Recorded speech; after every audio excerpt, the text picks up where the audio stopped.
Hi! In front of me is SONY Xperia 5.3 and today I would like to show you how you can download and apply animated live wallpaper called Magic Fluids.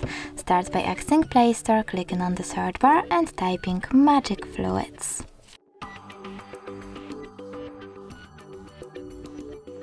Then you need to download this free app from this developer and open it.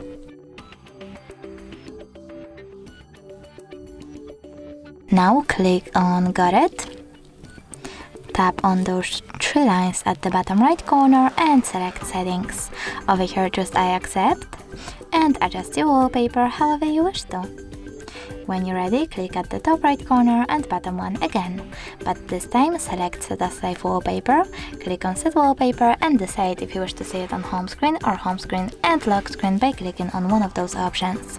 So now when I go back, I can see that my wallpaper has changed. Thanks so much for watching. If you enjoyed this video, leave a like, comment and subscribe. Bye!